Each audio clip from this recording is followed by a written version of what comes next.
So இன்றைக்கி ஒரு new topic, Indian polity. இந்திய அரசியலமைப்பு சட்டத்தில் வந்து பார்த்திங்கன்னா த யூனியன் எக்ஸிக்யூட்டிவ் அப்படிங்கிற டாபிக், ஒன்றிய நிர்வாகம். ஸோ இன்றைக்கி உள்ள வீடியோவில் நம்ம வந்து பிரசிடெண்ட், வைஸ் பிரசிடெண்ட் மட்டும்தான் பார்க்க போகிறோம். ஏன்னா யூனியன் எக்ஸிக்யூட்டிவில் வந்து president, vice president, attorney general of India, prime minister of India, அதுக்கப்புறம் கவுன்சில் ஆஃப் மினிஸ்டர்ஸ், எல்லோரும் ஸ்பீக்கர்ஸ் இல்லையா, ஸ்பீக்கர்ஸ், கவுன்சில் ஆஃப் மினிஸ்டர்ஸ் எல்லோரும் உள்ளே இருப்பாங்க. ஸோ இன்றைக்கி நம்ம வந்து பார்க்கக்கூடிய ரெண்டு பேர் தான் யூனியன் எக்ஸிக்யூட்டிவில் பிரசிடெண்ட், வைஸ் பிரசிடெண்ட், 2 பேரை தான் பார்க்க போகிறோம். ஸோ இந்த டாபிக் பொறுத்த வரைக்கும் இந்தியன் பாலிட்டி அப்படிங்கிற கண்டென்ட்டில் வந்து பாருங்கள், வரிசையாக டாபிக் கவர் பண்ணிட்டே வரும். ஸோ நெக்ஸ்ட் டாபிக் பாருங்கள், இங்கே தெரியும் உங்களுக்கு, யூனியன் எக்ஸிக்யூட்டிவ், யூனியன் லெஜிஸ்லேட்டர், சரிங்களா, ஒன்றிய நிர்வாகம், பாராளுமன்றம் அப்படிங்கிற டாப்பிக்கில் நம்ம யூனியன் எக்ஸிக்யூட்டிவ் மட்டும் பார்த்துட்ருக்கோம். 10th ஸ்டாண்டர்ட் சிவிக்ஸ் லெசன் 2ல் இருக்குது. 11th standard polity lesson 6, 12th standard polity வந்து லெசன் 1, 2, 3. ஸோ நீங்கள் வந்து இந்த 3 புக்கும் சேர்த்து வச்சு தான் நீங்கள் படிக்க முடியும். ஸோ ஃபஸ்ட்டு இந்த டாபிக் உள்ள போகலாம். என்னென்ன அப்படின்னு பார்த்துக்கங்க. ஃபஸ்ட்டு இந்த பிரசிடெண்ட் ஆஃப் இந்தியா இல்லையா, அதுக்கு முன்னாடி யூனியன் எக்ஸிக்யூட்டிவ்னா என்ன அப்படின்னு டீட்டெயில்ஸ் கொடுத்துருக்காங்க பாருங்கள். அதாவது சென்ட்ரல் கவர்மெண்ட், அதானே சுப்ரீம் கவர்மெண்ட், சரிங்களா, அவங்க தான் வந்து சுப்ரீம் கவர்மெண்ட். அது இந்தியா அப்படின்னா நடுவண் அரசு அல்லது ஒன்றிய அரசை தான் நம்ம வந்து நாட்டின் உயர்ந்த அரசாங்கம் அப்படின்னு சொல்கிறோம். இவங்க எங்கே இருக்காங்க? நியூ டெல்லியில் இருக்காங்க, சரிங்களா. இவங்க இருக்கணுமா? அப்படி யாராவது ஏங்கப்பா இருக்கிறீங்க, உங்களுக்கு இன்னும் அவ்வளோ பவரா அப்படின்னு கேட்கலாம். அதுக்கு தான் இந்தியன் கான்ஸ்டிடியூஷனில் இருக்குது. Indian constitution part 5, article 52 to 78, article 52லேருந்து 78 வரையிலான சட்ட பிரிவுகள் இந்திய ஒன்றிய அரசை பற்றி தெளிவாக அதனுடைய நிர்வாகத்தை பற்றி குறிப்பிடப்பட்டுள்ளது, சரிங்களா. அதில் என்ன சொல்கிறாங்க? யூனியன் எக்ஸிக்யூட்டிவ் இருப்பாங்க, லெஜிஸ்லேட்டர் இருப்பாங்க, ஜுடிஷியரி இருப்பாங்க. இந்த 3 பேர் இருக்கணும் அப்படிங்கிறதான் நீங்கள் பார்த்துட்டு இருக்கக்கூடிய சார்ட். இந்த சார்ட்டில் பாருங்கள், ஒன்றிய அரசு, நடுவண் அரசை வந்து 52லேருந்து 151 வரைக்கும் சட்ட பிரிவில் இருக்குது. அதில் 52லேருந்து 78 வந்து நிர்வாகம், அதாவது எக்ஸிக்யூட்டிவ் பற்றி சொல்கிறாங்க.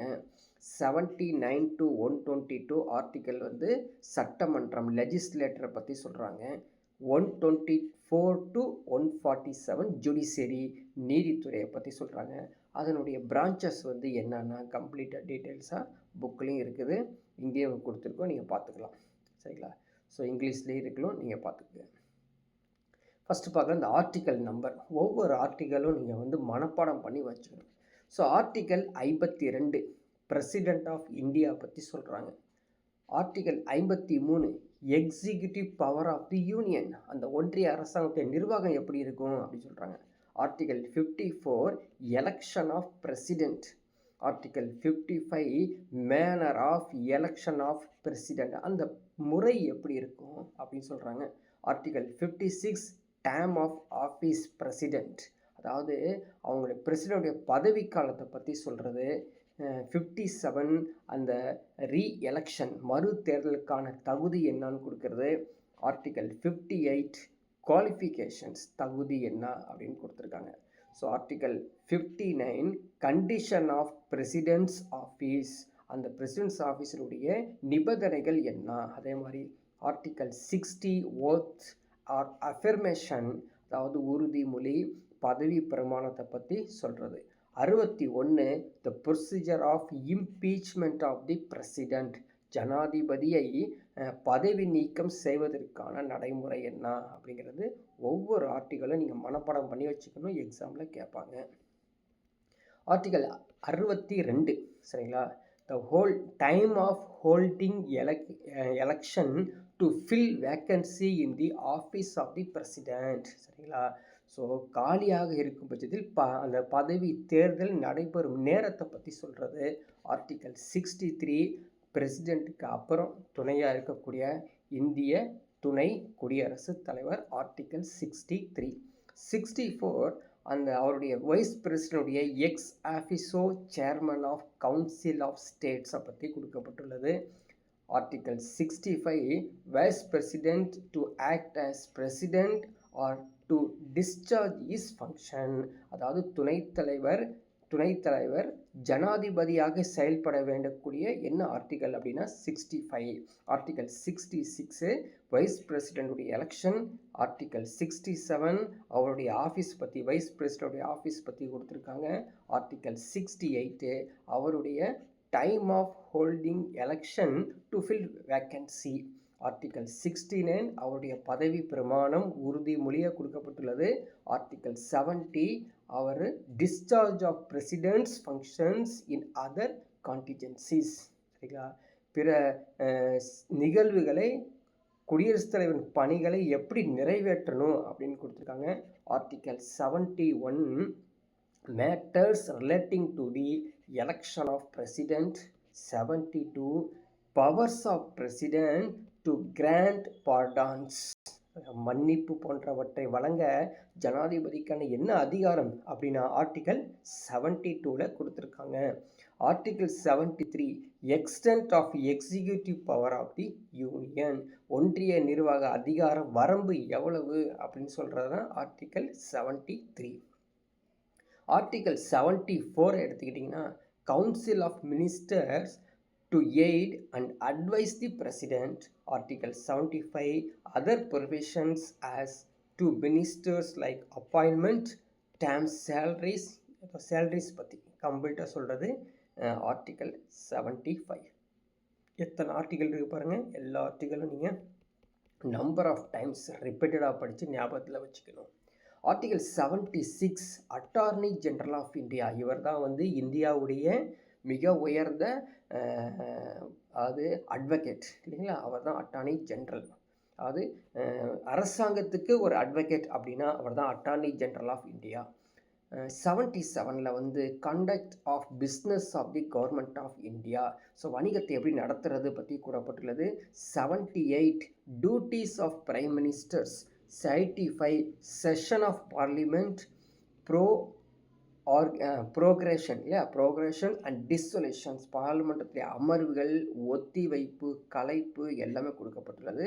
Article 87 special address of by the president, அவர் வந்து ஃபஸ்ட்டு இப்போது பாராளுமன்றம் துவங்குதுன்னு வச்சுக்கோங்க, பிரசிடெண்ட் வந்து அட்ரஸ் பண்ணுறது இல்லைங்களா, அதை பற்றி கொடுக்கப்பட்டுள்ளது. Article 108 joint sitting of both houses. Article 111 assent to bills passed by the parliament. 112 union budget. 123 power of the president to promulgate ordinance. அதே மாதிரி 143 power of president to consult supreme court. எத்தனை இருக்க பாருங்கள், எல்லாத்தையும் இங்கே படித்து வச்சுக்கணும். மீன் டைம் என்ன பண்ணணுங்க, நியூஸ் பார்த்துக்கிட்டே வந்தீங்கன்னா நிறைய இது நீங்கள் தெரிஞ்சுக்கலாம். ஸோ இது அப்படியே நீங்கள் அப்படியே ஜஸ்ட்டு நீங்கள் வந்து இந்த பிடிஎஃப்பை டவுன்லோட் பண்ணிவிட்டு படித்து வச்சுக்கோங்க. பாருங்கள், முதல் குடியரசுத் தலைவர் வந்து டாக்டர் ராஜேந்திர பிரசாத். அதுக்கப்புறம் இரண்டாவது வந்து சர்வப்பள்ளி ராதாகிருஷ்ணன், டாக்டர் ஜாகிர் உசேன். அதுக்கப்புறம் வந்து V V Giri, justice M Hidayatullah. அதுக்கப்புறம் வந்து விவி கிரி மீண்டும் வந்திருக்காரு. ஃபர்குதீன் அலி அஹமத், டிடி, அதுக்கப்புறம் டிடி ஜாட்டி, நீலம் சஞ்சீவ் ரெட்டி, ஞானி ஜெயில் சிங், அதுக்கப்புறம் R Venkataraman. So 9th president வந்து டாக்டர் சங்கர் தயாள் சர்மா. 10th வந்து கேஆர் நாராயணன். 11th வந்து doctor APJ Abdul Kalam. 12th வந்து பிரதிபா பட்டேல். 13th வந்து பிரணாப் முகர்ஜி. 14th ராம்நாத் கோவிந்த். 15th வந்து திரௌபதி முர்மு.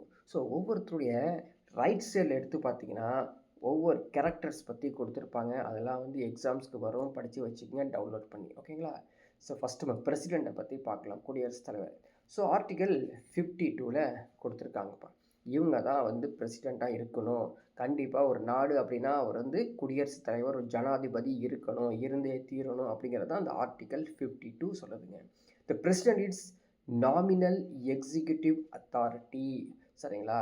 அது ஒன்றிய அரசுடைய நிர்வாக தலைவர் அப்படின்னா குடியரசுத் தலைவர் தான். சரிங்களா? ஆர்டிகல் 53ல சொல்கிறாங்க, இவருடைய பவர் அதிகாரம் என்ன, இவருடைய அதிகாரம் எப்படி இருக்கும், மத்திய அரசாங்கத்துக்கு நடுவர் அரசுக்கு எப்படி ஒரு அதிகாரம் செலுத்துவார் அப்படிங்கிற டீட்டெயில்ஸ் எல்லாமே ஆர்டிகல் 53ல இருக்குது. அதில் சொல்கிறாங்க, இவர் பெயரளவில் நிர்வாக அதிகாரம் பெற்றவர். The chief executive of Indian union is the president. புரியுதுங்களா? பெயரளவில் நிர்வாக அதிகாரம். ஸோ முழு அதிகாரம் யார்கிட்ட இருக்கும்? பிரைம் மினிஸ்டர் இருக்கும். He is the supreme commander of the armed force. சரிங்களா? அந்த முப்படை தளபதி இருக்காங்க இல்லையா, அதுக்கெல்லாம் வந்து தலைமை தளபதியாக தான் யார்? ஜனாதிபதி செயல்படுவார். அதுக்கப்புறம் என்ன பண்ணியிருக்காங்க, 1976ல் 42வது அரசியல் அமைப்பு திருத்த சட்டம் கொண்டு வந்து பிரதம மந்திரி தலைமையிலான அமைச்சரவை ஆலோசனை ஜனாதிபதியை கட்டுப்படுத்துகிறது.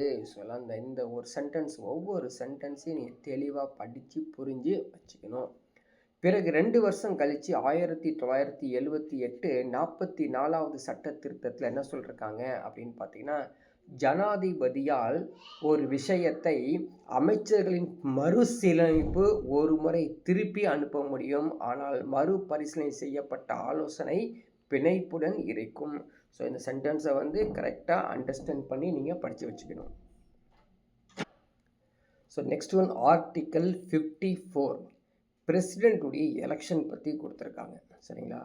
எப்படி எலெக்ட் பண்ணுறது அப்படிங்கிறது ஆர்டிக்கல் 54ல் சொல்லியிருக்காங்க. Is elected by the electoral college. இது நோட் பண்ணிக்கணும் முக்கியமாக. அது electoral college consisting of elected members of the parliament, either Lok Sabha, Rajya Sabha, அதுக்கப்புறம் ஸ்டேட் லெஜிஸ்லேட்டிவ் அசம்பிளிஸில் இருக்கவங்க எல்லாரும் வந்து இது ஓட்டு செலுத்துவாங்க. சரி, எப்படி ஓட்டு செலுத்துகிறாங்க அப்படிங்கிறது பார்க்குறதுக்கு முன்னாடி இவங்களுக்கு செக்யூரிட்டி டெபாசிட் இருக்குது. அந்த பிரசிடெண்ட்டுக்கு வந்து போட்டியிடுறவர் ஸோ 15,000 செக்யூரிட்டி டெபாசிட் பண்ணிக்கணும். If they do not secure at least 1/6 of the total valid votes they lose this டெபாசிட்டை காலி ஆகிட்டோன்னு சொல்கிறாங்க பார்த்தீங்களா? அதான் இது மாதிரி ஒரு ஓட்டு கிடைக்காம போச்சு அப்படின்னா அந்த டெபாசிட் கிடைக்காது. கிடச்சிருச்சுன்னா அந்த டெபாசிட் பணத்தை ரிட்டர்ன் பண்ணுவாங்க அப்படிங்கிறது நம்ம புரிஞ்சுக்கணும். சரிங்களா? பிறகு மினிமம் 50 எலக்டர்ஸ், பாருங்கள் எல்லாம் தெளிவாக மெதுவாக படிக்கணும். Minimum of 50 electors are proposers and 50 electors are seconders. 50 வாக்காளர்கள் முன்மொழியினும் 50 வாக்காளர்கள் ஆதரவளித்து கையெழுத்திட வேண்டும். பிறகுதான் அவர் வந்து கேண்டிடேட்டாக போய் நிற்க முடியும். யார்? பிரசிடென்ட் எலெக்ஷனுக்கு போய் நிற்க முடியும். பாப்புலேஷன் சென்சஸ், மக்கள் தொகை கணக்கெடுப்பு படி the value of votes calculated based on the 1971 census population figures, this is frozen until the year of 2026 84th constitutional amendment வரைக்கும், இந்த 2026 வரைக்கும் தான் இப்போ கொடுத்துருக்க இது வந்து செல்லுபடியாகவும், அடுத்தது வந்து அடுத்த ஒரு அமெண்ட்மெண்ட் கொடுத்து சேஞ்ச் பண்ணுவாங்க அப்படிங்கிற டீட்டெயில்ஸு கொடுத்துருக்காங்க. There is no direct election இல்லையா? There is no direct election for the Indian president and electoral college elects him. அவங்க தான் எலக்ட்ரல் காலேஜ் தான் வந்து எலெக்ட் பண்ணுவாங்க. யாருங்க எலக்ட்ரல் காலேஜ்? அவங்க யார்? தேர்ந்தெடுக்கும் அந்த வாக்காளர்களுடைய குழு பேர் தான் எலக்ட்ரல் காலேஜ். யார் யார் எலெக்டட் மெம்பர்ஸ்? யார்? Lok Sabha, Rajya Sabha members. Legislative assemblies of the state, அந்த ஸ்டேட்டில் இருக்கக்கூடிய எம்பிஸ் இருப்பாங்களா, எம்எல்ஏஸ் இருப்பாங்களா, அவங்களும் தான். So elected members of legislative assemblies of union territories Delhi and Pondicherry. சரிங்களா? அதாவது அந்த யூனியன் டெரிட்டரிஸில் இருக்கக்கூடிய எம்எல்ஏஸ், அதே போல் வந்து ஸ்டேட்டில் இருக்கக்கூடிய எம்எல்ஏஸ், அது இல்லாமல் பாராளுமன்றத்துக்கு தேர்ந்தெடுக்கப்பட்ட அனைத்து எம்பிஸ் எல்லாரும் தான் அந்த வாக்காளருடைய குழு. சரிங்களா? So nominated members of Lok Sabha, Rajya Sabha 12. வந்து லோக்சபாலேருந்து 2 பேர், ராஜ்யசபாலேருந்து 12 பேர் வந்து நாமினேட் பண்ணியிருக்கணும். ஸோ இது மாதிரி தான் அது நடக்கும். So members of legislative councils, both elected and nominated in the bicameral legislatures. Bicameral legislative கீழவை மேரவை என்று இரண்டு சட்டமன்றங்கள் இருக்கக்கூடிய இடம் எது? ஆந்திர பிரதேஷ், பீகார், கர்நாடகா, மகாராஷ்டிரா, தெலுங்கானா, உத்தரப்பிரதேஷ் அப்படிங்கிறது நம்ம மனப்பாடம் பண்ணி வச்சுக்கணும். மொத்தம் 6 ஸ்டேட்டு சொல்லியிருக்காங்க. The nominated members of union territories of Delhi, Puducherry இவங்களும் சேர்ந்து அதை நாமினேட் பண்ணுவாங்க. So document mentions 2 nominated members of in Lok Sabha. Note that the 104 Constitutional Amendment Act 2019 abolished the nomination of Anglo-Indian. புரியுதுங்களா? அதாவது 2 பேர் ஆங்கிலோ இந்தியனை நியமிப்பாங்க, அது கிடையாது, எடுத்துட்டாங்க அப்படின்னு அர்த்தம். இது இல்லாமல் 2019 ஜம்மு காஷ்மீருடைய reorganisation act does not specify anything.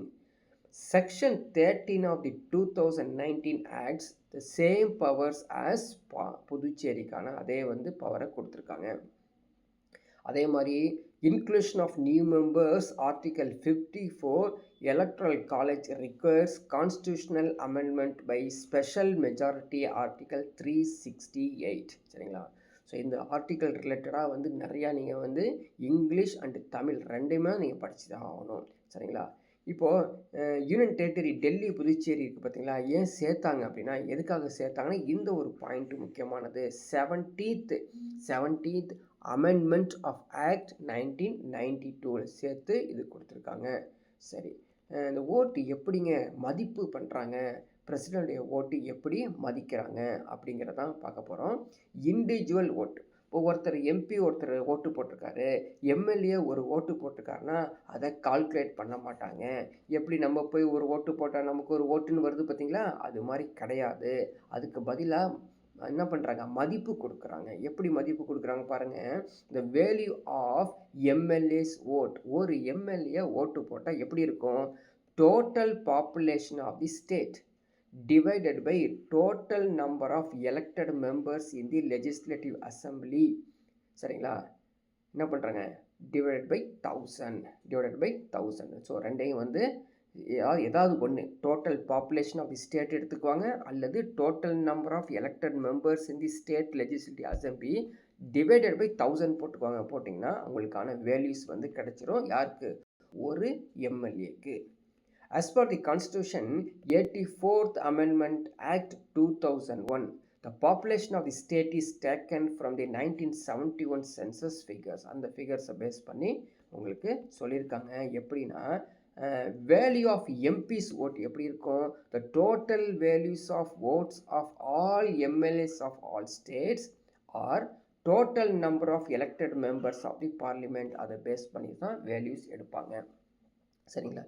இப்போ அதோடைய டீட்டெயில்ஸ் கொடுத்துருக்காங்க. பஞ்சாபில் 116 எம்பிஸு, உத்தரகாண்டில் 64. சரிங்களா? இதெல்லாம் நம்ம இப்போதைக்கு நோட் பண்ணிக்கணும்.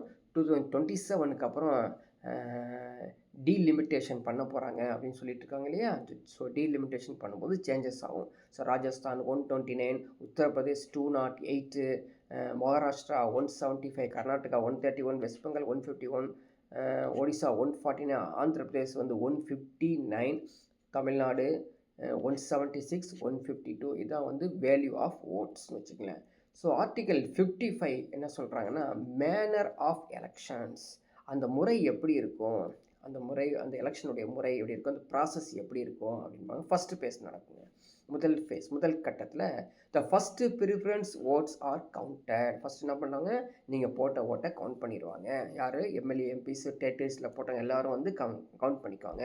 If the candidate secures required quota he is declared elected. அவருக்கு வேண்டிய ஓட்டு கிடச்சிருச்சு அப்படின்னா டிக்ளேர் பண்ணிடுவாங்க. If not the transfer of vote begins நடக்கும். இது மாதிரி நடக்குங்க. The candidate with fewest first preference vote is eliminated and the second preference votes are transfer to the other candidates. So இந்த ப்ராசஸில் அவங்களுக்கு மாற்றி கொடுப்பாங்க. The process continue until a candidate secured required quota. அவருக்கு வேண்டிய கோட்டா வர்ற வரைக்கும் அதை மாற்றி அவங்களுக்கு ட்ரான்ஸ்ஃபர் பண்ணிகிட்டே இருப்பாங்க. ஸோ அப்படி அவருக்கு வேல்யூ கிடச்சிருச்சுன்னா அவர் வின் பண்ணுவார். சப்போஸ் அப்படி யாருமே எம்எல்ஏ, எம்பிஸ் ஓட்டு போடலை அப்படின்னா அவர் செக்யூர்டு நோட்டில் அவர் டிக்ளேர் பண்ணிடுவாங்க. சரிங்களா? ஆர்டிகல் 56 என்ன சொல்கிறாங்க தெரியுமா, அவருடைய ஆஃபீஸ், பிரசிடெண்ட்டுடைய ஆஃபீஸில் 5 இயர்ஸ் தான்.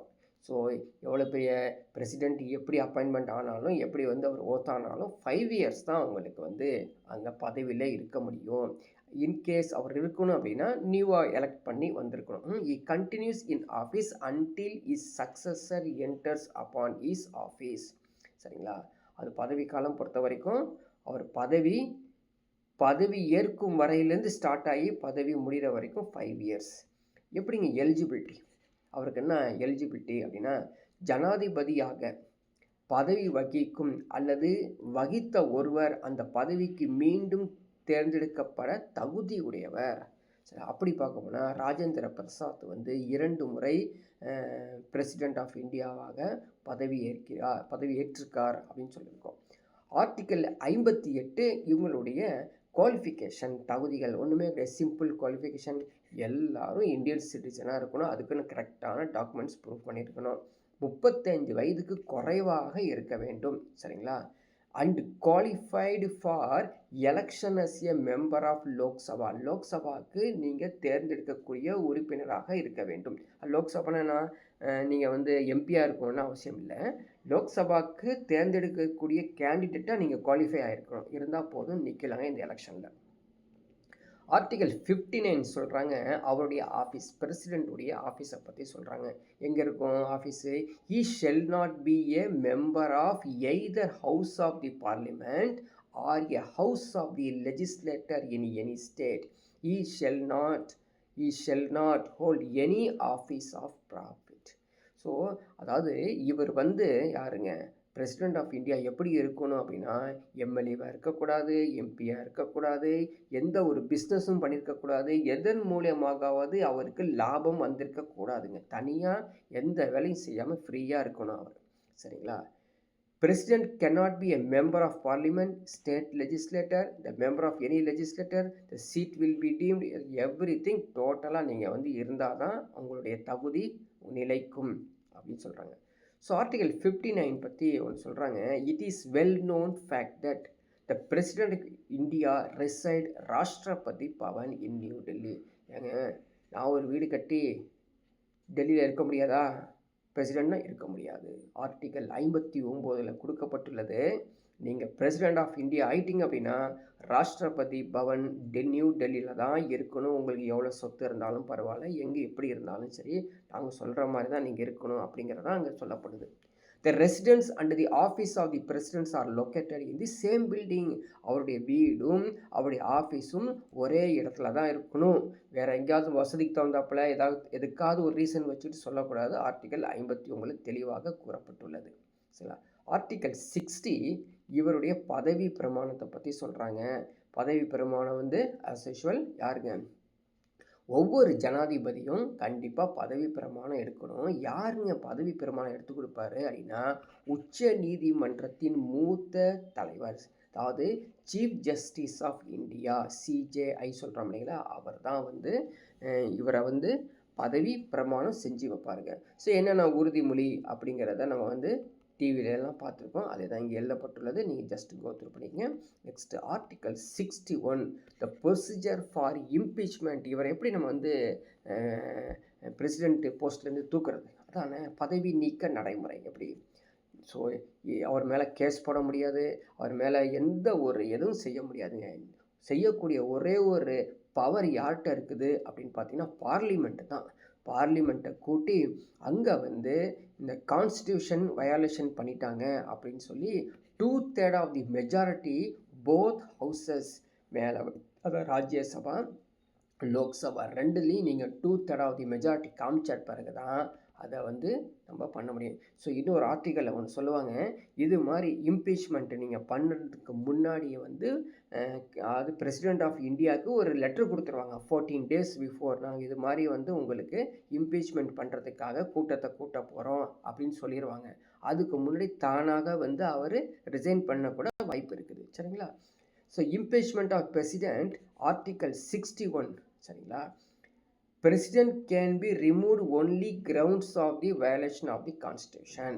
Constitution does not define the violation of the constitution, அதாவது அரசியலமைப்பு மீறல் அப்படி இருந்தால் மட்டும்தான் அவரை வந்து நம்ம இம்பீச் பண்ண முடியும். இது வரைக்கும் யாரும் நம்ம இம்பீச் பண்ணவே இல்லை. எப்படிங்க இம்பீச் பண்ணுறதுன்னா பாருங்கள், 14 நாட்களுக்கு முன்னாடி அவருக்கு ஒரு லெட்ரு கொடுத்துடணும். நாங்கள் வந்து இது மாதிரி சபையை கூட்ட போகிறோங்க அப்படின்னு. ஸோ கொடுத்ததுக்கப்புறம் என்ன பண்ணுவாங்க, the resolution must be passed by the special majority 2/3 ஆவாங்க. அதுக்கப்புறம் இம்பீச்மெண்ட் பண்ணுவாங்க. இந்த 14 டேஸ் லெட்டர் கொடுக்கும் போதே அவருக்கு அலர்ட் கொடுத்துருவாங்க. அப்போ தானாக முன் வந்து அவர் ரிசைன் பண்ணிட்டு போகிறது அவருடைய விருப்பமாயிரும். சரிங்களா?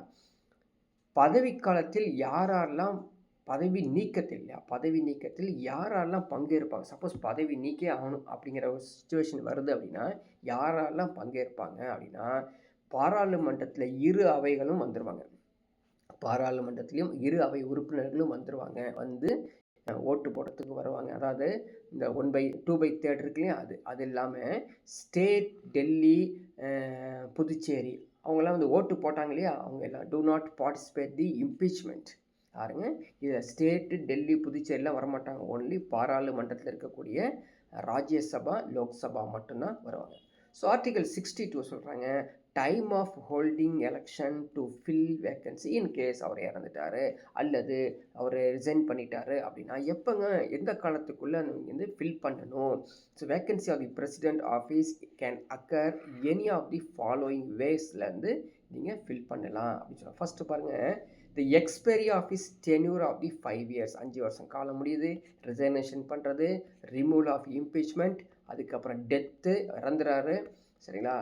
when he becomes disqualified to hold office, election declared void, இது மாதிரி நடக்கும். அல்லது vacancy occurs due to same reasons எல்லாமே நடந்துச்சு அப்படின்னா நம்ம வந்து எலெக்ஷனோ அல்லது எல்லாமே நம்ம பண்ணிக்கணும் அப்படின்னு சொல்கிறாங்க. In case of office of the president is vacant, the chief justice of India or in his office also vacant, the senior most judge of Supreme Court acts as the president or discharge of the functions of the president. எல்லாம் படித்து வச்சுக்கோ, எக்ஸாமில் கேட்பாங்க. புரியுதா? அதாவது இப்போது president இல்லைன்னா அவருக்கு பதிலாக வைஸ் பிரசிடெண்ட் பார்க்கலாம். வைஸ் பிரசிடெண்ட்டும் இல்லைன்னா சீஃப் ஜஸ்டிஸ் ஆஃப் இந்தியா பார்க்கலாம். சீஃப் ஜஸ்டிஸ் ஆஃப் இந்தியா இல்லைன்னா யார் சுப்ரீம் ஜட்ஜு, சுப்ரீம் கோர்ட்டில் யார் வந்து மோஸ்ட்டு சீனியர் இருக்காங்களோ அவர் பார்க்கலாம். சரிங்களா? இப்படி டிஸ்சார்ஜ் பண்ணலாம் ஒருத்தருக்கு. இது யாருமே இல்லாத பட்சத்தில் யாருமே இருக்க முடியாது, கண்டிப்பாக யாரோ ஒருத்தர் இருப்பாங்க. சரி, சேலரி பார்க்கலாம். பாருங்கள், 5 lakhs per month, மாதத்துக்கு 5 லட்சம் சம்பளம் கொடுக்குறாங்களாமா. 50% ஆஃப் தி சேலரி அவருக்கு பென்ஷனாக வரும் ஆஃப்டர் 5 இயர்ஸ்.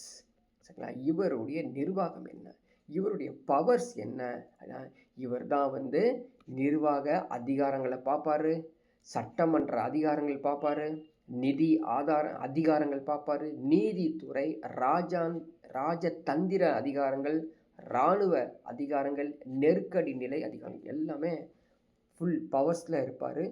பிரசிடெண்ட் வளர்ந்துடக்கூடாது. சரிங்களா?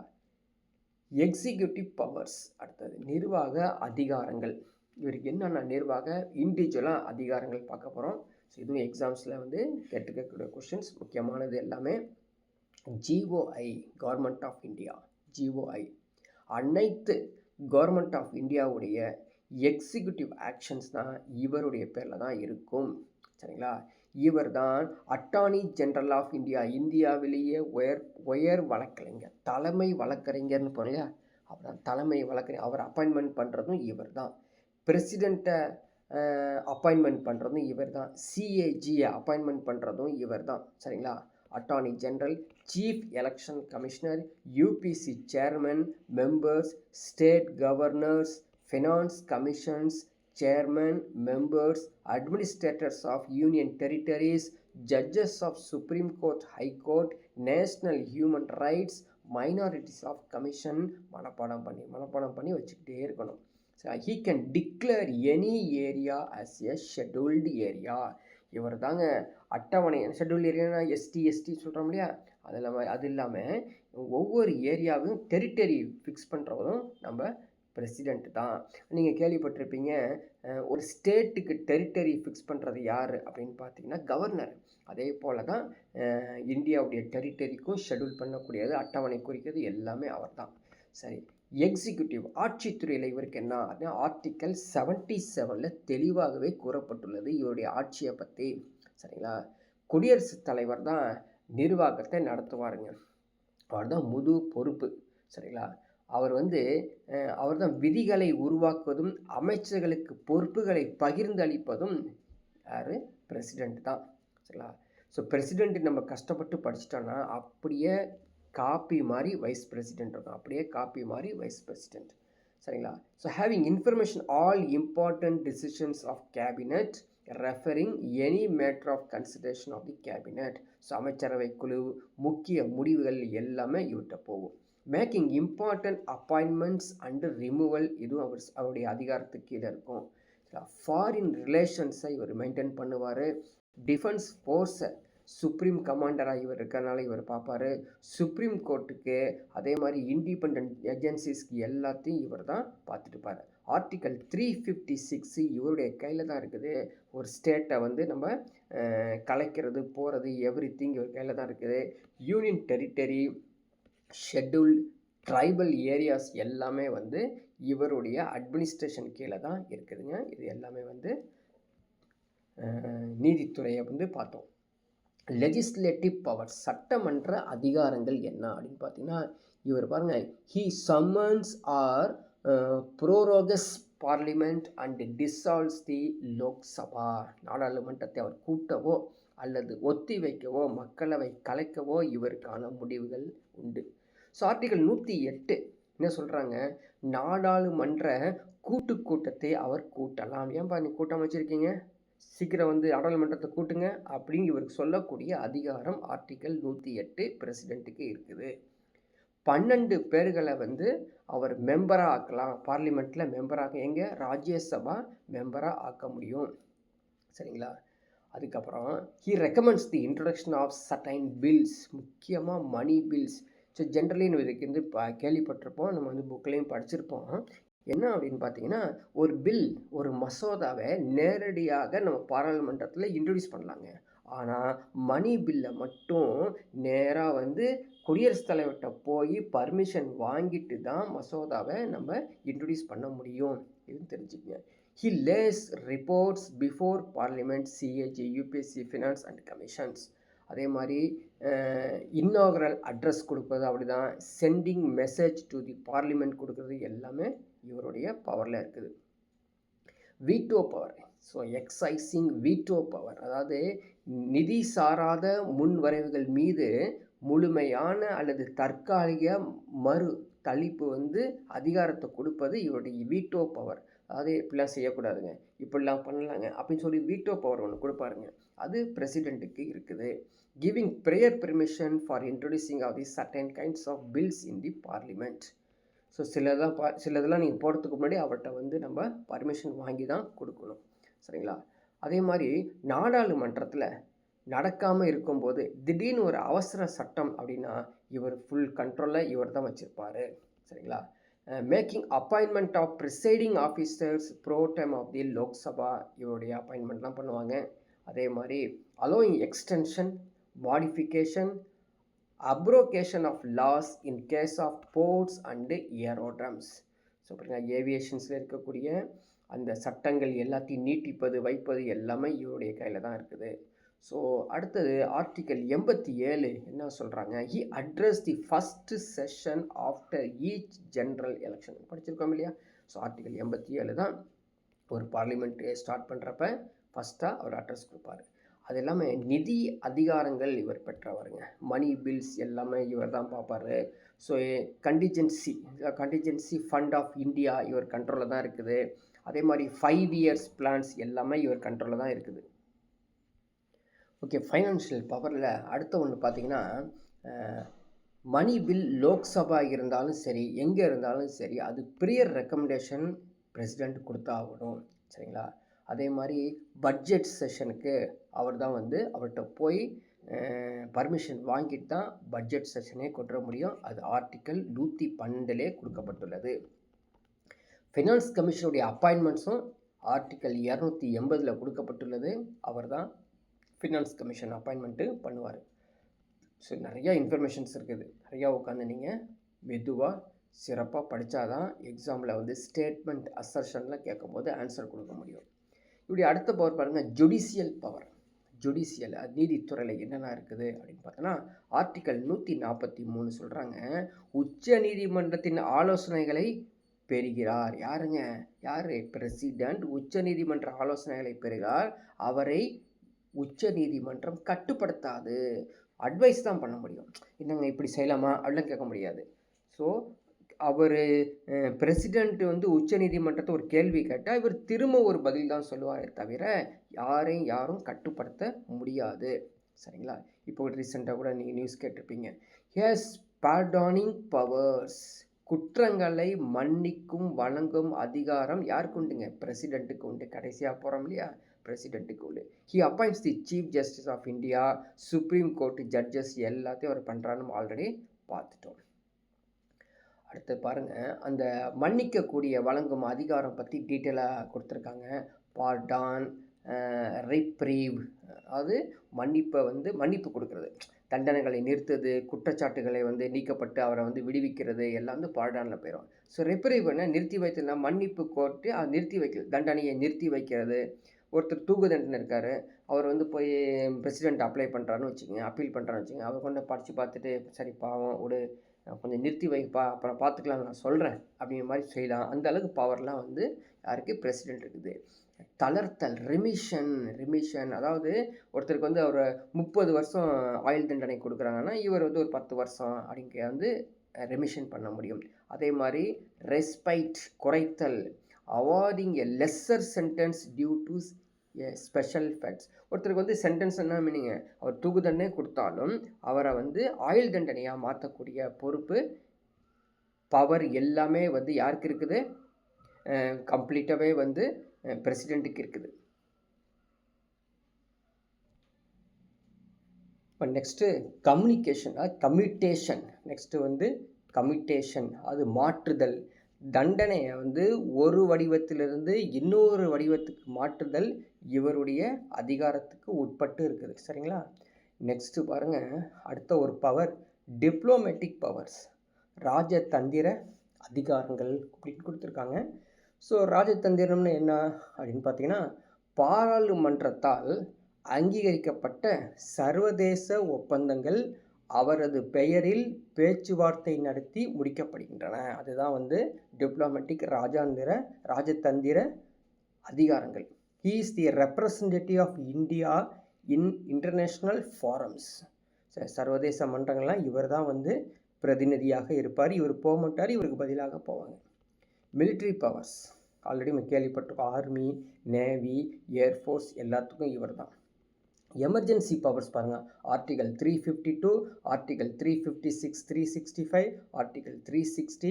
ஸோ எல்லாமே கொடுத்துருக்காங்க. 52 வந்து national emergency, 356, 365 president's rule, article 360 financial emergency. So ஒவ்வொரு எமர்ஜென்சியும் இன்னும் டீட்டெயிலாக உள்ளே போய் கொடுத்து பார்த்தோன்னு வச்சுக்கலேன். ஸோ 352, 56, 360. சரிங்களா? ஸோ 3 விதமான டிஃப்ரெண்ட்டான நெருக்கடிக்கு இதை வந்து பயன்படுத்தப்படுகிறது. அடுத்தது பார்க்கலாம், இது அதை பற்றி தான் கொடுக்கப்பட்டுள்ளது. ஆர்டன்ஸ் மேக்கிங் பவர், ஆர்டிகல் 123 அவசர சட்ட அதிகாரங்கள். என்னென்ன அவசர சட்டங்கள் அதிகாரங்கள்? Article 123, the power to issue ordinance is covered. அவசர சட்டம் வெளியிட்ட ஜனாதிபதியின் அதிகாரம் சட்டப்பிரிவு 123க்கு உள்ளே இருக்குது. என்ன பண்ணுறாரு பாருங்கள், இவர் தான் ordinance on the recommendation of the union cabinet can issue ordinance when parliament is not in session. அதாவது பார்லிமெண்ட்டுக்கு ரெக்கமெண்ட் பண்ணுறாரு, யூனியன் கேபினெட்டுக்கும். பார்லிமெண்ட் நடக்காத போதும் இவர் தான் வந்து அந்த அவசர கால சட்டத்தை நிறைவேற்றுறாரு. சரி, அவசர கால சட்டமுடைய காலாவதி, வேலிடிட்டி, அதை வேலிடிட்டி கூறப்படுவது ஆர்டிக்கல் 123. அவர் ஒரு அதை சொல்கிற வேலிடிட்டி கொடுத்துட்றாருல, அதாவது அவசர சட்டம் கொடுத்துட்றாரு. இது மாதிரி தான்ப்பா அப்படின்னு சொல்லி கொடுக்காரு. ஆனால் எப்படி அந்த அந்த அவசர சட்டத்துடைய காலங்கள் அப்படின்னு பார்த்தீங்கன்னா, ஜனாதிபதி பிறப்பிக்க அவசர சட்டம் நாடாளுமன்றம் மீண்டும் கூடி நாளிலிருந்து 6 வாரங்களுக்குள்ள அங்கீகரிக்கப்பட வேண்டும். அப்படி நம்ம அங்கீகரிக்கப்படையாட்டியே செல்லுபடி ஆகாது. சரிங்களா? இது மாதிரி அடுத்த எக்ஸ்ட்ரா அவருடைய கம்ப்ளீட் அதிகாரங்கள் எல்லாமே வந்து இதில் கொடுக்கப்பட்டுள்ளது. இதை நீங்கள் வந்து அப்படியே பிடிஎஃபை டவுன்லோட் பண்ணி கம்ப்ளீட்டாக படித்து வச்சுக்கணும். சரிங்களா? அடுத்தது பாருங்கள், constitutional position and judicial safeguards, அரசியலமைப்பு நிலைப்பாடு மற்றும் நீதித்துறையுடைய பாதுகாப்பு. ஸோ 38வது சட்ட திருத்தம் 1975 ஜனாதிபதி திருப்தி இறுதியானது அப்படின்னு கொடுத்துருக்காங்க. அதே மாதிரி 44வது சட்ட திருத்தம் 1978 ஜனாதிபதி உத்தரவுகளை நீதிமன்றத்தால் சவால் செய்ய முடியாதுன்னு கொடுத்துருக்காங்க. அதே மாதிரி அதுக்கான எக்ஸாம்பிள்ஸ் எல்லாமே இதில் கொடுக்கப்பட்டுள்ளது. ஸோ அடுத்த ஒன்று வீட்டோ பவர் கேள்விப்பட்டோம் இல்லையா, அது குடியரசுத் தலைவரின் ரத்து அதிகாரம். சரிங்களா? ஸோ ஆர்டிக்கல் 111 பிரசிடெண்ட்டுக்கு, ஆர்டிக்கல் 200 ஸ்டேட்டுக்குள்ள கவர்னருக்கு. சரிங்களா? இதில் வந்து என்ன செய்வாங்க, ஒரு மசோதா வந்துருச்சு அப்படின்னா அதை நிறுத்தி வைப்பது, தள்ளி போடுறது, ரத்து அதிகாரம் எல்லாமே வந்து இவங்களுக்கு பிரசிடெண்ட் கையில் இருக்குது. அதே மாதிரி அரசியலமைப்பு அடிப்படை பார்த்தீங்கன்னா 111 deals with the assent to bill passed by the parliament. According to the article 111, the president has 3 alternatives எடுத்துக்குவார். அதாவது மசோதாவை ஒப்புதல் அளிப்பது ஒரு வேலை செய்வார். இன்னொன்று வந்து மசோதாவிற்கு ஒப்புதல் அளிக்காமல் நிறுத்தி வைக்கிறது. மூன்றாவது பண மசோதா இல்லாத பட்சத்தில் மறுபரிசீலனைக்காக திருப்பி அனுப்புதல். அது பண மசோதா இருந்தால் அது பிரச்சனை இல்லை, அது வேற மாதிரி டீல் பண்ணுவாங்க. பண மசோதா இல்லைன்னா அதை திருப்பி அனுப்பிச்சிடுவாங்க. சரிங்களா? ஸோ அடுத்தது வந்து இவருடைய வீட்டோ பவருடைய அதிகாரங்கள், ரத்து அதிகாரங்கள் எப்படி வகை இருக்குது, 3 வகையாக இருக்குது. ஸோ பார்க்கலாம், 3 வகை என்னென்ன வகை பார்க்கலாம். முழுமையான ரத்து அதிகாரம், சரி, அப்சொல்யூட் வீட்டோ அப்படின்னு சொல்கிறோம். இந்த வீட்டோவை எப்படி பயன்படுத்துகிறாரு என்னங்கிறது கம்ப்ளீட் டீட்டெயில்ஸ் கொடுக்கப்பட்டுள்ளது. அதே மாதிரி சஸ்பென்சிவ் வீட்டோ, நிறுத்தி வைக்கும் ரத்து அதிகாரம். சரிங்களா? ஸோ இதோடைய டீட்டெயில்ஸும் கொடுத்து ஜஸ்ட் நீங்கள் கோத்ரூ பண்ணும், ஒவ்வொரு சென்டென்ஸையும் வந்து புரிஞ்சிக்கணும். ஓகேங்களா? மூன்றாவது பாக்கெட் வீட்டோ, அது கால வரையற்ற ரத்து அதிகாரம். ஸோ பாக்கெட் வீட்டோ, இந்த வீட்டோ 3 வீட்டோவும் நீங்கள் வந்து படித்து வச்சுக்கங்க. ஸோ சில டைமில் புக்கில் இருக்கும், சில டைமில் இல்லாமல் இருக்கும். இதே கவர்னருக்கு வீட்டோ பவர் ஆஃப் கவர்னர் எடுத்துக்கிட்டால் ஆர்டிக்கல் 200 இவருக்கு என்ன கொடுத்துருக்காங்க பார்த்தீங்கன்னா, மாநில சட்டமன்றத்தில் நிறைவேற்றப்படும் மசோதாக்கள் மீது ஆளுநருக்கும் இதே போன்ற அதிகாரங்கள் உள்ளன அப்படின்னு கொடுத்துருக்காங்க. ஸோ ஒப்புதல் அளிப்பது, நிறுத்தி வைப்பது, திருப்பி அனுப்புவது எல்லாமே இவருக்கான அதிகாரங்களுக்கு உட்பட்டது. ஸோ இப்போ படித்தோம் பார்த்தீங்களா, அதுவே வந்து ஒரு சார்ட்டு மூலமாக நீங்கள் பார்க்கக்கூடியது. இதை வந்து நீங்கள் அதை படித்து புரிஞ்சுக்கிறதுக்காக இந்த கம்பேரிட்டிவ் சார்ட்டு கொடுக்கப்பட்டுள்ளது. நீங்கள் பார்த்துக்கங்க, இது டவுன்லோட் பண்ணி படித்து வச்சுக்கணும். ஓகே, அடுத்தது பாருங்கள், union ministers and attorney general. சரி, மத்திய அமைச்சர்கள் மற்றும் attorney general. So article 74 council of ministers, so அமைச்சர்களுடைய குழு.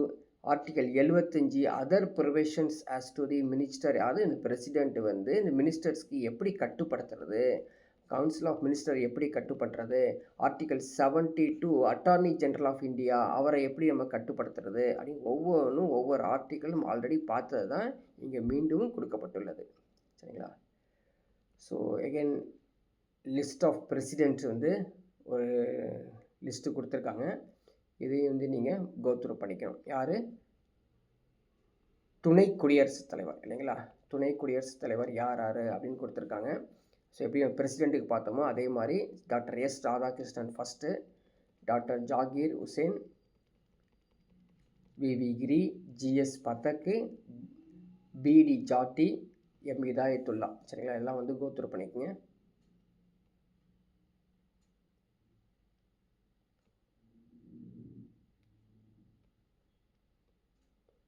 ஓகே, நெக்ஸ்ட் பாருங்கள், இந்த இம்பார்ட்டன்ட் எக்ஸாம் ஃபேக்ட்ஸ் அப்படின்னு கொடுத்துருக்காங்க.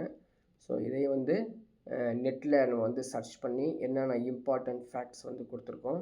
ஸோ அப்படியே நீங்கள் ஜஸ்ட் இப்படி கோத்ரூ பண்ணால் போதும் இதை. சரிங்களா? வைஸ் பிரசிடென்ட் ஆஃப் இந்தியா அது 63ல் வந்து என்னென்ன நடந்த நிகழ்வுகள் எல்லாமே வந்து இது வந்து கரண்ட் அஃபேர்ஸ் மாதிரி ரீசெண்டாக இப்போ எடுத்திருக்கோம். அதை நீங்கள் கோத்ரூ பண்ணிக்கோங்க. ஸோ கடைசியாக வந்து பார்க்கலாம்,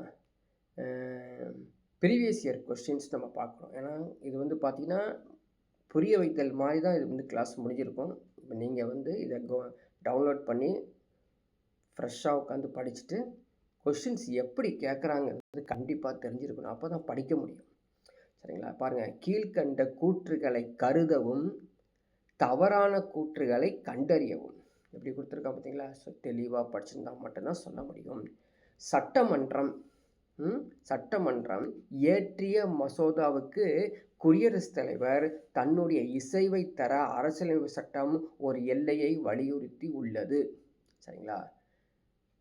சட்ட உறுப்பு 143க்கு கீழ் குடியரசுத் தலைவர் நிறுத்தி வைக்கும் மசோதா பற்றி உச்ச நீதிமன்றம் ஆலோசிக்கலாம். இது என்னதான் நீங்கள் படித்தாலும் நியூஸ் பார்த்துருந்தீங்கன்னா இதே நிகழ்வுகள் சம்பந்தப்பட்டது நடக்கும்போது ஈஸியாக நம்மளுக்கு ஞாபகத்தில் இருக்கும்.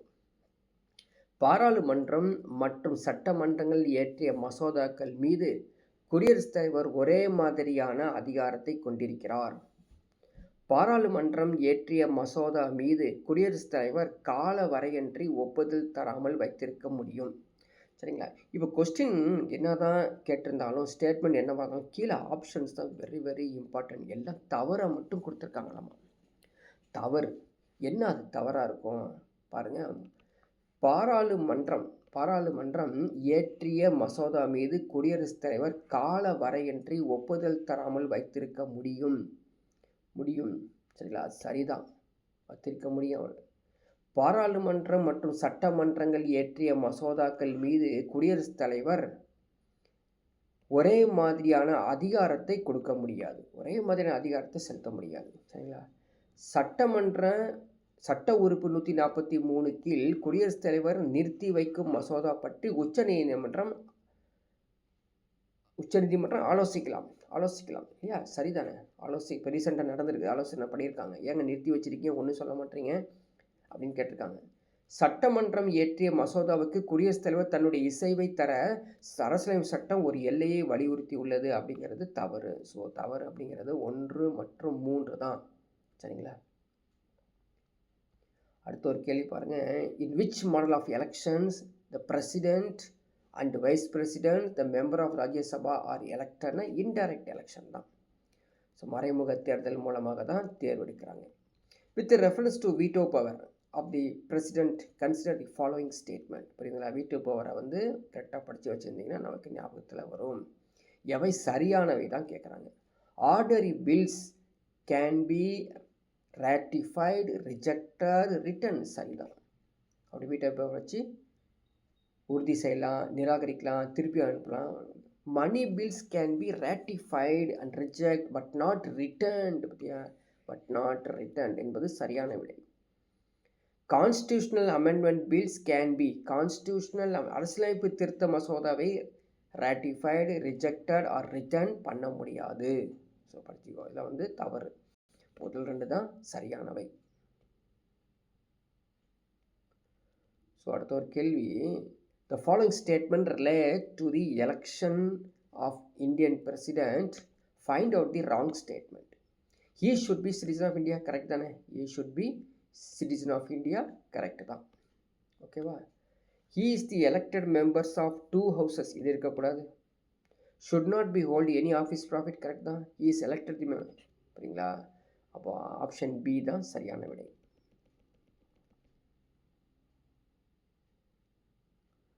So consider the following statements. The powers of the president grant pardon. அதாவது அவர் மன்னிப்பு கொடுக்குறாங்க பார்த்தீங்களா, எந்த ஸ்டேட்மெண்ட்டில் மன்னிப்பு உள்ளது அப்படின்னு. சரிங்களா? ஸோ பார்க்கலாமா எது கரெக்ட் அப்படின்னு. அவர் இந்த விவகாரத்தின் மேல் மேல்முறையீட்டு நீதிமன்றமாக செயல்படுத்துகிறார். கிடையாது. சரிங்களா?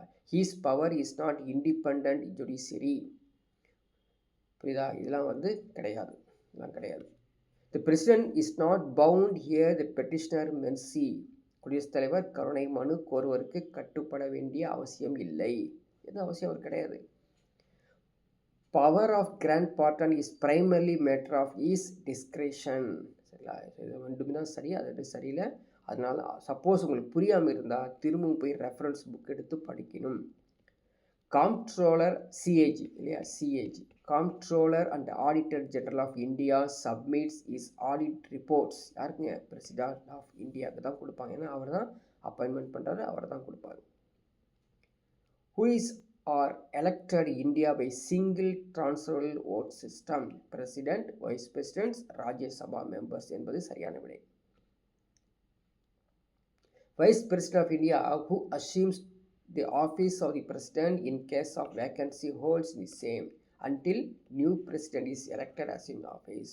ஸோ பிரசிடென்ட் புதுசாக வர வரைக்கும் துணை குடியரசுத் தலைவர் தான் பதவி காலத்தில் இருப்பார். சரிங்களா? Who was the first president of India? Doctor Rajendra Prasad. ஒரு oldest question. So match the following. War emergency எதுப்பா? கான்ஸ்டியூஷனல் எமர்ஜென்சி அது.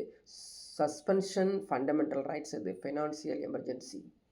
சரிங்களா? ரொம்ப கஷ்டம், அதெல்லாம் பணம் பண்ணி வச்சுருந்தா வரும். ஸோ ஃபினான்சியல் எமர்ஜென்சி என்பது 4 தான். 4க்கு 4. Article 352 financial emergency. கரெக்டா? கிடையாது. ஃபினான்ஷியல் எமர்ஜென்சி எப்படி ஆர்டிகல் 352க்கு வருமா? வராது. ஸோ ஃபஸ்ட்டு பாருங்கள், வார் எமர்ஜென்சி எதுக்கு வருது? டி பொறுத்த வரைக்கும் ஆர்டிகல் 360 தான் சரியான விடை. சஸ்பென்ஷன் ஃபண்டமெண்டல் ரைட்ஸ் அப்படிங்கிறது வந்து ஆர்டிகல் 59. கான்ஸ்டியூஷனல் எமர்ஜென்சி அப்படிங்கிறது 356. வார் எமர்ஜென்சி வந்து 352. ஸோ அந்த ஆர்டிகல் சரியாக படிச்சிருந்தா இந்த மேட்ச் தி ஃபாலோயிங் சொல்ல முடியும். அடுத்த கேள்வி, இந்த president rule in a state can be imposed initially after the parliamentary approval. எல்லாமே 6 மந்த்து ஞாபகம் வச்சுங்க. 1 இயர் எதுவுமே வராது, 3 மந்த்ஸ் எதுவும் வராது. Who was the Indian president between 1967-69? எப்படி கேட்டிருக்காங்க பார்த்தீங்களா? நீங்களாம் அது கேட்க மாட்டோன்னு நினச்சிட்டா அந்த இயருக்குள்ளே யார் இருந்தாங்க அப்படின்னு கேட்குறாங்க. ஸோ அதனால் அந்த லிஸ்ட்டு வந்து சிறப்பாக படிச்சுக்கணும். ஓகேவா? ஸோ இந்த ஒரு எக்ஸ்ட்ரா இன்ஃபர்மேஷன்ஸ் இம்பார்ட்டன்ட் ஆர்டிகல்ஸ் பற்றி கொடுத்துருக்காங்க. இது வந்து கண்டிப்பாக இந்த பிடிஎஃப் வந்து நீங்கள் டவுன்லோட் பண்ணி படிச்சிக்க வேண்டியது. சரிங்களா? ஸோ இதே மாதிரி நெக்ஸ்ட்டு கிளாஸில் நம்ம வந்து அட்டார்னி ஜென்ரல் இவங்களை பற்றி எல்லாமே நம்ம வந்து பார்க்கலாம். சரிங்களா? இந்த பிடிஎஃப் டவுன்லோட் பண்ணி கண்டிப்பாக படிச்சுங்க. நெக்ஸ்ட் கிளாஸில் பார்க்கலாம்.